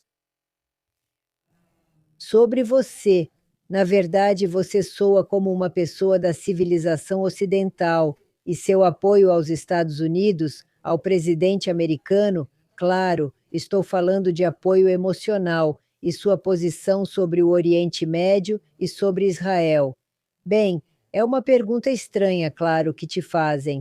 Aqueles que achavam que os ucranianos eram em grande parte antissemitas ou algo assim, você, digamos, já representa uma outra Ucrânia. Existem muitos como você, Denis, hoje na Ucrânia, ou você é o único assim? Como eu, só existe um. Pouquíssimas pessoas têm posição parecida. Te falo isso diretamente. Lamento que tenha sido assim. Preferia não me envolver, acredita? Eu focaria nos negócios e ficaria fora disso. Não posso ficar de fora quando isso acontece, principalmente com o meu país. Na Ucrânia, o antissemitismo existe, mas é apenas cotidiano. Dizer que está surgindo uma Ku Klux Klan lá não faz sentido. Existe um grupo de marginais e a internet dá mais visibilidade para eles. Sem a internet, não saberíamos deles. Ficariam em casa, talvez com uma suástica e o Mein Kampf, e tudo pararia aí. Por isso, tudo isso é vazio. É uma maneira de se mostrar agora, de dizer como eu sou grandioso. Olhem, eu estou protestando contra os judeus. Zelensky ajudou muito nisso tudo com suas ações idiotas, sem dúvida. Bem, é isso. E eu ajudei Trump e diretamente. Milhares votaram no Trump por minha causa. Pessoas com direito a voto nos Estados Unidos da América, como russófonos e russo-ucranianos. Isso é uma contribuição direta. Sim, talvez no contexto geral não seja muito grande, mas existe. Ah, Denis, e quem tem mais agora na Ucrânia? Você disse que pessoas como eu, infelizmente, são muito poucas, e quem tem mais hoje? Aconteceu algo terrível na Ucrânia? Sim, avalio pela internet e relatos de conhecidos, pois não moro lá há 3 anos. Talvez a internet, de certa forma, aumente esse efeito.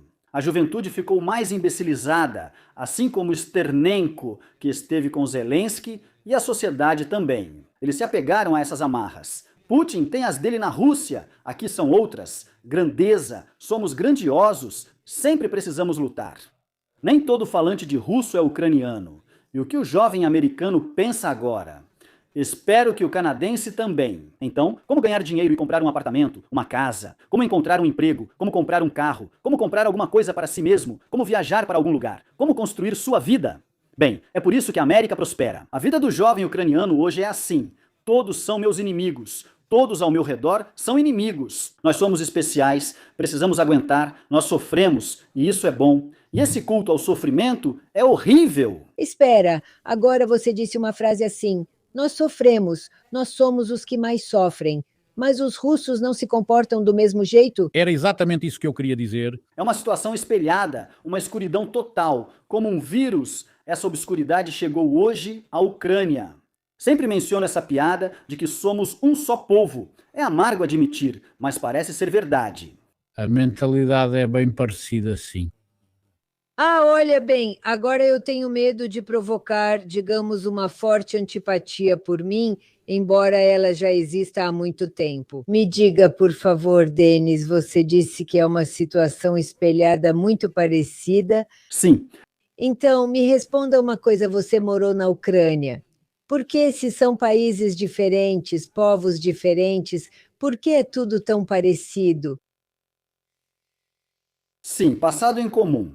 A União Soviética, como dizem aqui pra gente, concordo totalmente. Sim, União Soviética, passado comunista e genes da Comissariado do Povo para Assuntos Internos. Vocês sabem, eu morei na Ucrânia por 34 anos. Vivi 34 anos na Ucrânia, nasci lá, vivi lá, me formei lá como pessoa. Se soubesse que havia tantos agentes da Comissariado do Povo para Assuntos Internos ao meu redor, não sei como teria vivido lá. Hoje, vejo vizinhos denunciando uns aos outros ao Serviço de Segurança da Ucrânia por algo escrito na internet ou ao TCK. Agora, na Ucrânia, as pessoas ameaçam: vou te denunciar ao TCK, você vai para a linha de frente. O que está acontecendo? E aquelas mesmas denúncias que escreviam para Stalin, hoje estão totalmente... Hoje os líderes de opinião pública compraram isso, e eles lá propagam denunciar outras pessoas que não falam do jeito que eles gostariam. Ou seja, hoje na Ucrânia, isso é totalmente 1984 de Orwell. Hoje, dizer a verdade na Ucrânia é extremismo, assim como na Rússia, na verdade, e isso me assusta. A guerra não é ideológica nem existencial, é uma disputa entre vovas. Isso começou em maio de 2022. É assim que tudo está triste. Interessante, você disse que é uma guerra do Vova contra ele mesmo. Bem, agora é algo pessoal. Um quer motivar seus imperialistas mostrando que é conquistador e o outro quer provar que não fugiu, mostrando grandeza. Mas na Ucrânia há sofrimento e caos. Vejo fotos e vídeos dos bombardeios. Estão destruindo meu país diariamente, com Putin, seus mísseis, drones e esse outro de dentro com sua TCK-Nost, que não é o caminho que eles escolheram. Por quê? E aquele só pode governar pela força, e este também. Assim como estávamos discutindo aqui sobre Israel, sobre os Estados Unidos, eles não conseguem governar democraticamente, precisam assustar todo mundo. Esse é o único método que eles podem, porque para governar democraticamente é preciso ter inteligência, alguma ideologia, fazer algo de bom, mas assim não tem nada, nada. O que de bom foi feito na Rússia recentemente, o que Putin fez de bom? O petróleo valia $10 na era Yeltsin, e com Putin chegou a 100 ou 80. Pois é, foi isso que aconteceu. Publiquei no meu canal do Telegram o ranking das 20 maiores economias do mundo, e o produto interno bruto é menor que o da Itália. É isso. Sabe, eu acho que, Denis, muitos procuram um defeito em você. O fato de que você não odeia tanto assim o Putin. Mais uma vez, hoje lembramos do Roman Tsymbalyuk, né? O Roman Tsymbalyuk, em toda a transmissão com a gente, estou falando da nossa transmissão, nem da dele, na dele é óbvio, mas na nossa transmissão ele sempre começa a falar alguma coisa e de forma bem dura, de forma não muito educada. E a gente sempre, não é que não entenda, a gente entende perfeitamente esses sentimentos. O que você está dizendo agora, quando as pessoas veem seu país sendo bombardeado, veem pessoas morrendo e tudo mais, tudo isso é absolutamente compreensível. E me parece que muitos não é que critiquem você, mas justamente te repreendem por não ter esse ódio, por ser pouco demais. Sim, porque não sou propagandista, mas Roman Tsymbalyuk é. Ele insulta Putin. Esse é o trabalho dele. Em toda a transmissão, Putin age assim. Tenho interesse na Ucrânia, sou cidadão ucraniano. Chamar Putin de um nome feio não afeta o Kremlin. O que importa para mim é meu país. Se ela fosse rica ou poderosa, talvez Putin se interessasse. Mas só isso. Criticar Putin é coisa de propagandista. E esse é um elemento de emburrecimento sobre o qual eu falei para vocês em relação à juventude. Amanhã Putin morre, mas os problemas na Ucrânia seguem. Eu afirmo isso. Mesmo voltando a 1991, tudo continua igual por lá. mas tudo exceto a ameaça externa. Espero que sem Putin não haja presidentes belicosos na Ucrânia. Temos problemas e lido com eles como cidadão ucraniano. Os russos devem lidar com Putin, pois ele decide por eles e podem influenciá-lo. Já eu influencio meu país, mas na Rússia não consigo. Vou fazer uma pergunta. Perguntem ao Denis como pretende viver na Ucrânia após mais de 3 anos nos Estados Unidos da América. Ele não acha que será uma depressão? Nem muitos dizem isso, mas eu sinto o que eu sinto. E cada um tem seu próprio propósito. Agora mesmo o Denis falou sobre o fato de que ele está cuidando do seu próprio país e que os russos deveriam cuidar do Putin e de todos os problemas deles. Mas eu nunca ouvi o que vocês estão escrevendo agora, que o Denis é pró-Kremlin. Eu só queria saber como vocês determinam isso. É como rotular a Rádio Vera. Ora dizem que é pró-ucraniana, pró-judaico-bandeirista ou pró-Kremlin. Muitas pessoas te escrevem dizendo que você não é patriota o bastante da Ucrânia, certo? Paguei milhões em impostos na Ucrânia. Eu moraria lá e já sabia da guerra, mas não fui embora, nem fechei o negócio e minha família ficou. De que outro patriotismo falamos? Hoje, morando em Miami, eu poderia esquecer da Ucrânia assim que cheguei. Não faço isso, minha família já sofreu mesmo depois que vim para cá.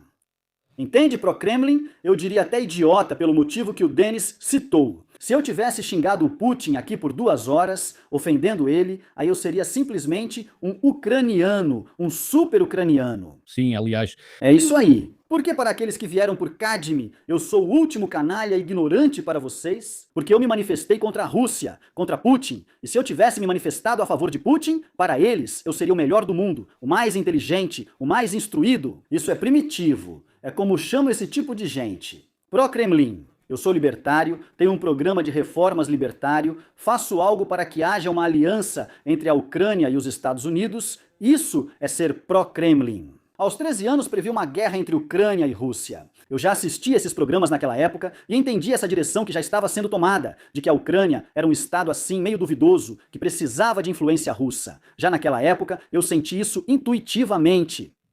Minha família esteve na primeira revolução, eu na segunda. Como podem dizer que sou pró-Kremlin se fui bombardeado por mísseis do Putin? Bom, isso, sabe? É isso. Não quero me exaltar. É, sim. Nem pretendo ficar com algum tipo de estigma.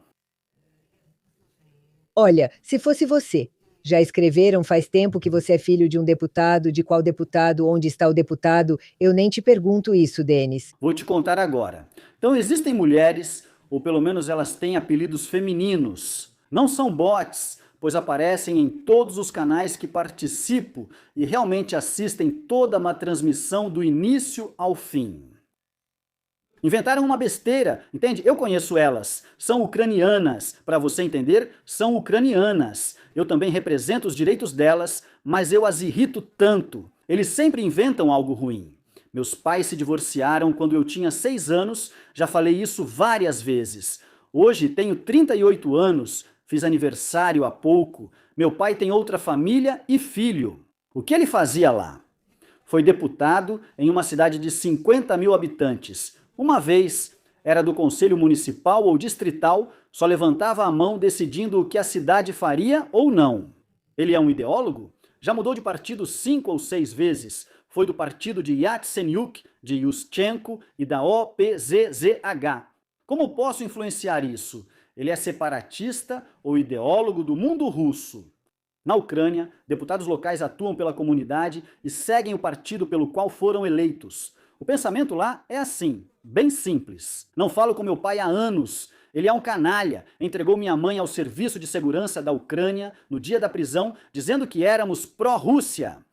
Isso foi alimentado inclusive por Shari. Essa história virou um ataque em massa contra mim. Ouviram e com um pouco de exagero pode virar um mini comprometimento. Quando entrei no espaço público, não sabia que alguém diria isso em algum momento. Bem, aí está o nível dos meus oponentes, em relação a mim. Eles têm alguma pergunta sobre minhas ações na vida? Não, não tem essas perguntas. Mas você nunca contou isso. Já contei isso para vocês, mas querem que eu me justifique ou me rotulem.